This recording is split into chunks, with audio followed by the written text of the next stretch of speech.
Good morning students. Class +1 के अंदर last class में हमने इंटीग्रेशन के 2-3 फॉर्मूले पढ़े थे। इंटीग्रेशन के बारे में पढ़ा था और इंटीग्रेशन क्या था, just reverse process of differentiation. Symbolic जो रिप्रेजेंटेशन दिया था हमने इंटीग्रेशन का, वो क्या था स्टूडेंट, लाइक दिस। ओके, अब हम इसके कुछ इंपॉर्टेंट फॉर्मूले वापस से रिकॉल कर लेते हैं, 2-3 जो कल पढ़े थे, और सारे फॉर्मूले पहले पढ़ेंगे, उसके बाद इसके क्वेश्चंस करेंगे। Okay student,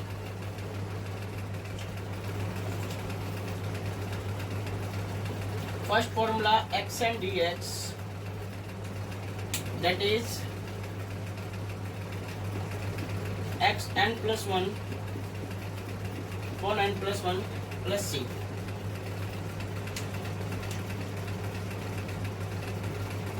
second formula dx, मैंने कल आपको बताया भी था, ये dx भी हो सकता है या इसको आप ऐसे भी लिख सकते हो, x0 dx। तो इसका क्या आएगा, integration x। Third formula u plus v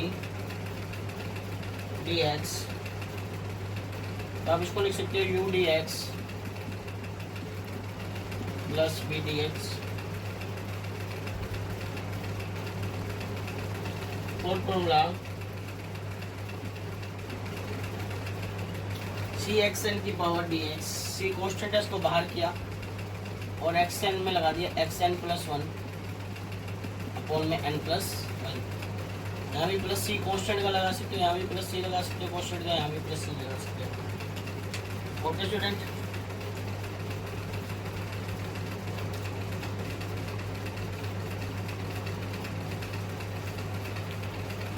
फिर जो फॉर्मूला है x माइनस 1 डी एक्स, या इसको इन शॉर्ट हम ये फॉर्मूला लिख सकते हैं D X upon D x. तो इसका आंसर होगा log e base x plus C. Okay,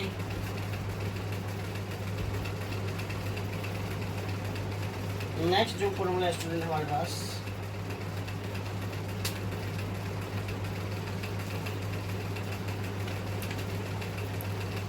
वो जो फॉर्मूला है sixth formula, that is e a की पावर dx, वो किसके इक्वल होगा, e की power ex upon a plus C. Okay, next जो फॉर्मूला है वो क्या है स्टूडेंट, a की x dx, क्या है a की x dx। तो इसका फॉर्मूला होगा student ax log e a plus C. ये तो कुछ सिंपल से फॉर्मूले पढ़े हमने 5-6 तक। एक फॉर्मूला और होता है स्टूडेंट e की x dx, तो वो क्या होगा, e की x dx का इंटीग्रेशन क्या रहेगा, a की x प्लस सी, a की x प्लस सी। नेक्स्ट जो फॉर्मूला स्टूडेंट हमारे पास ट्रिग्नोमेट्रिक फंक्शन की बात करें, that is sine x D x. इसकी बात की साइन एक्स डी एक्स, देखो डिफरेंशिएशन साइन क्या था, प्लस कोस का, और इंटीग्रेशन क्या हो जाएगा, माइनस का कोस एक्स प्लस सी।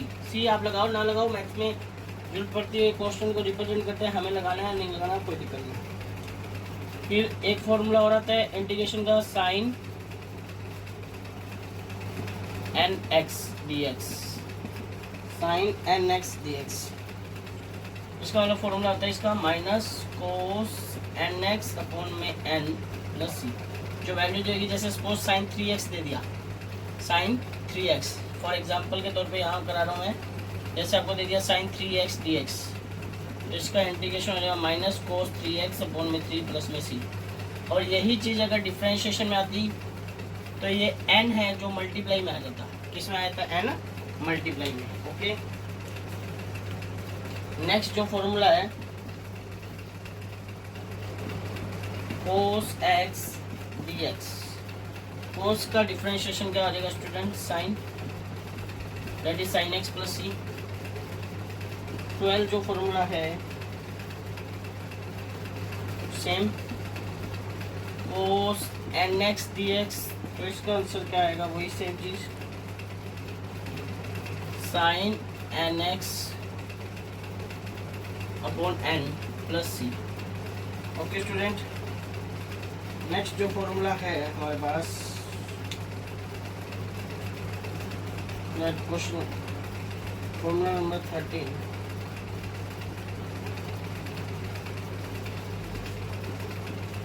सेक स्क्वायर एक्स डी एक्स, इसका इंटीग्रेशन क्या होगा स्टूडेंट, 10x प्लस सी। इंटीग्रेशन क्या होगा, 10x प्लस सी।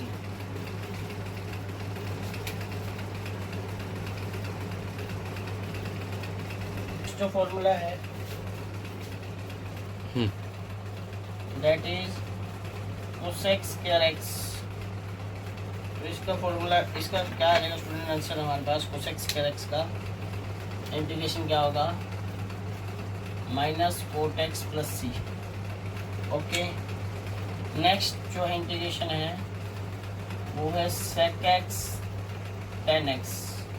सेक एक्स टेन एक्स का इंटीग्रेशन क्या होता है student, only sec x plus C.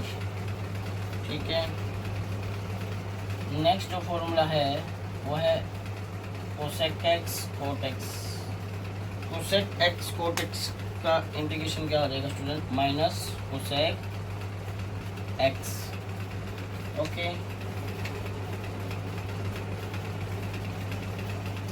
I think आपके लिए इंटीग्रेशन में इतना फॉर्मूले सफिशेंट है, हम इतने ही फॉर्मूले को रीड करेंगे और ये फॉर्मूले आपको याद होने चाहिए स्टूडेंट। अगर ये फॉर्मूले आपको याद हैं तभी आपसे क्वेश्चन बन पाएंगे, तभी आप इंटीग्रेशन का मतलब को समझ पाओगे।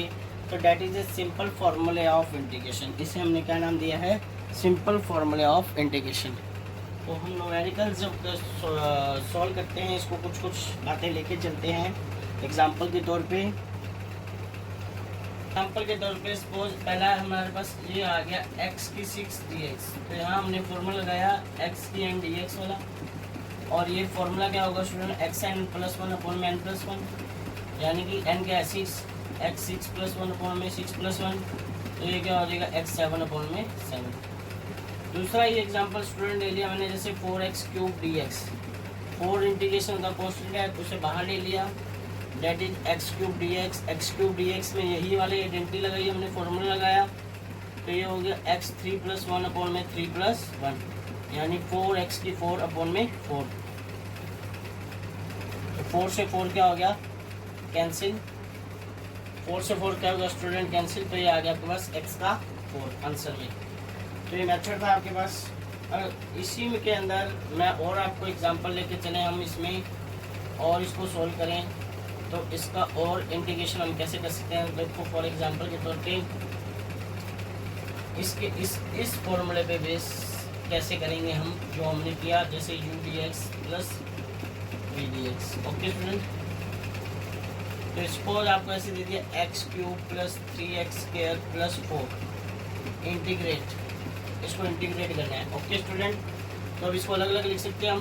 पहले अलग अलग लिखा x cube dx plus 3x square dx plus 4 dx। यहाँ स्टूडेंट गलती कर देते हैं, 4 को कांस्टेंट मान लेते हैं, dx मल्टीप्लाई में होगा। ओके स्टूडेंट, तो x cube dx, x cube का इंटीग्रेशन क्या हो जाएगा, x 4 अपॉन 4, 3x स्क्वायर क्या गया 3x क्यूब अपॉन में 3, 4 dx, 4 बाहर आ गया।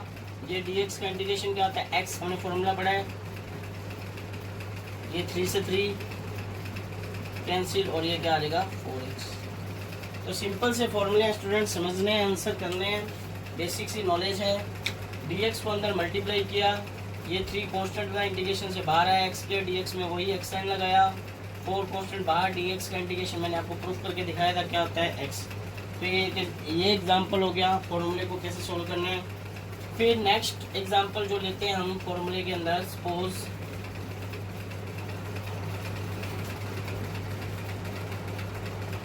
आपके पास ये आ गया 4 dx upon x, 4 dx upon x, 4 dx upon x, तो 4 को बाहर रखा और ये बन गया dx upon x। dx upon x का इंटीग्रेशन क्या, log x, तो ये क्या बन जाएगा 4e log x। ये आंसर आ जाएगा स्टूडेंट। एग्जाम्पल के तौर पे लें हम दूसरा एग्जाम्पल, सपोज करें कि हमने जैसे ले लिया स्टूडेंट, जैसे sin 4x, ये x की एन वाला लगाया। sin 4x का मतलब माइनस कोस 4x अपॉन में sin 4x का क्या हो जाएगा, माइनस कोस 4x अपॉन में। ये इंटीग्रेशन है, सिंपल मेथड से हम इसको सोल्व कर सकते हैं स्टूडेंट। ओके, तो ये इंटीग्रेशन के कुछ फॉर्मूले थे जो हमने पढ़े और उसको यूज, हाउ टू यूज हमने सीखा, कैसे यूज करना है। आगे हम बढ़ते हैं इंटीग्रेशन के अंदर। ये नोट कर लेना स्टूडेंट नोट्स में।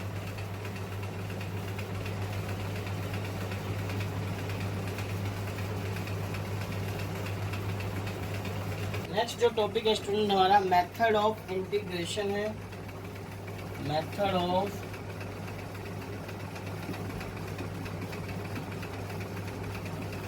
इंटीग्रेशन, मेथड ऑफ इंटीग्रेशन यानी इंटीग्रेशन के वो सोल्व करने के कितने मेथड है हमारे पास। We have two methods integration को सोल्व करने के लिए। First one is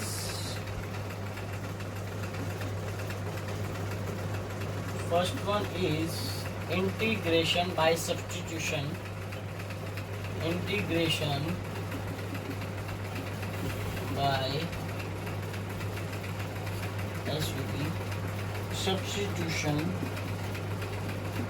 method, and second is integration by parts। integration by parts। तो इंटीग्रेशन को हम दो मेथड से कर सकते हैं, एक सब्स्टिट्यूशन मेथड होता है और एक बाय पार्ट्स होता है। और दो टाइप के इंटीग्रेशन भी होते हैं, इंडेफिनिट और डेफिनिट, वो हम आगे डिस्कस करेंगे। तो इंटीग्रेशन बाय सब्स्टिट्यूशन मेथड पहले हम सोल्व करते हैं और इसको हम लिखते हैं स्टूडेंट। तो इंटीग्रेशन बाय सब्स्टिट्यूशन मतलब कुछ वैल्यूज इंटीग्रेशन के अंदर ऐसी आ जाती है जिसको डायरेक्टली इंटीग्रेशन मेथड से हम सोल्व नहीं कर सकते। तो उसको सॉल्व करने के लिए जिस मेथड को हम यूज कर रहे हैं, that method is known as substitution method. And definition is that the function which can not be integrate directly can be reduced to standard integrate by making a suitable substitution, and then can be integrated directly by using the standard integrals। तो हम इसको students example से और अच्छी तरह से समझते हैं। सपोज हमारे पास एक एग्जाम्पल क्वेश्चन, सपोज ये आ गया, इवेल्युएट इंटीग्रेट 1 अपॉन में ax प्लस बी इनटू में dx। अब सपोज इसका इंटीग्रेट करना है। अब सिंपल हमें x के n की फॉर्म में दिखता, या log x की dx अपॉन x की फॉर्म में दिखता, या साइन की फॉर्म में दिखता, कोस की फॉर्म में दिखता, तो हम सीधा अप्लाई करते फॉर्मूला और आंसर इज दैट। बट ऐसा कोई हमारे पास फॉर्मूला नहीं है कि 1 upon a x plus B या डी एक्स अपॉन में एक्स प्लस बी को सोल्व कैसे करें, इसके लिए हमारे पास कोई फॉर्मूला नहीं है। तो इस मेथड को सोल्व करने के लिए हम जिसका यूज करेंगे, that method is integration by substitution. उस मेथड को हमने क्या नाम दे दिया स्टूडेंट, इंटीग्रेशन बाय सब्स्टिट्यूशन। तो हम समझते हैं इस मेथड को, बहुत ईजी है स्टूडेंट। समझने के लिए क्या करना है, हम इसमें लेट मान के चलेंगे। माना सपोज ए एक्स प्लस बी को हमने जेड के इक्वल मान लिया, कुछ भी मान लो, आपकी इच्छा है स्टूडेंट। मैंने जेड माना है, आप कुछ भी मान सकते हो। ओके, मेथड को समझना है, जो ये चीज है इसको जेड मान लो। अब आपको डी एक्स, ए एक्स प्लस बी की वैल्यू तो आ गई स्टूडेंट जेड। अब डी एक्स की वैल्यू चाहिए स्टूडेंट, किसकी वैल्यू चाहिए, डी एक्स की। डी एक्स की वैल्यू जानने के लिए हम इसका इंटीग्रेट करते हैं with respect to X, D upon D x A x plus B, बहुत साइड कर देंगे, that is D Z upon D X. इसका कांस्टेंट है बी, बी का डिफरेंशिएशन क्या होता है कांस्टेंट वैल्यू का स्टूडेंट, इससे पहले हमने पढ़ा था डिफरेंशिएशन। कांस्टेंट वैल्यू का डिफरेंशिएशन क्या होगा स्टूडेंट, 0। ऑब्वियस सी बात है 0 होगा। और ए एक्स का क्या हो जाएगा, एक्स का क्या होगा 1। तो ये क्या बचेगा स्टूडेंट हमारे पास, दैट इज ये ए बचेगा। तो इसका डिफरेंशिएशन हो गया ए इस पूरे का, इनटू में D Z upon D x. तो डी जेड इक्वल टू किसके इक्वल हो जाएगा स्टूडेंट, ए डी एक्स के। देखिए ये 0, एक्स का 1, ए का ए एक्स का ए, मैंने सीधा ए लिख दिया। इसका इंटीग्रेशन करने के बाद D Z upon D x, और ये इधर गया डी जेड, ये डिवाइड में इधर जाके मल्टीप्लाई में डी एक्स। स्टूडेंट ये समझ में आया ना? मैं अलग से और करके दिखा देता हूँ आपको। डी अपॉन डी एक्स ए एक्स प्लस बी, इसको हमने यूँ लिख लिया student, d upon D x ए x plus d b upon D x. ये बी कॉन्स्टेंट है इसका, तो इंटीग्रेशन जीरो, और सॉरी डिफरेंशिएशन जीरो। ए को बाहर रखा, डी एक्स अपॉन एक्स, ये 1 हो गया, तो ये आ गया ए प्लस जीरो, तो ए बचा स्टूडेंट, मैंने ए लिख दिया सीधा। ओके, आई थिंक आपको समझ में आ गया होगा अब अच्छे से। और तो स्टूडेंट ये हमने समझा D Z equal to A D X. हमें वैल्यू किसकी चाहिए स्टूडेंट? डी एक्स की वैल्यू चाहिए। तो डी एक्स क्या हो जाएगा मेरे प्यारे बच्चों? डी एक्स हो जाएगा ये ए मल्टीप्लाई में इधर आके डिवाइड में D Z upon a. Okay, this is equation first, this is equation second, and this is equation third. Definition आपने नोट कर ली होगी स्टूडेंट, आई होप। तो हम इसको रफ करते हैं, समझते हैं इसको और ढंग से मेथड को।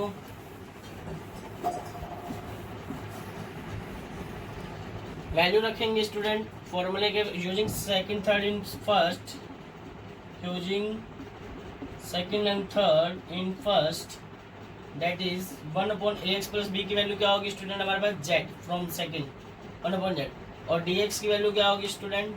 D Z upon a, that is D Z upon a. Okay, तो ये फॉर्मूला बन गया 1 upon a d Z upon z. 1 upon ए को बाहर रख दिया student, that is D Z upon z. और ये किसी चीज़ की याद दिला रहा होगा स्टूडेंट तुम्हें, है ना?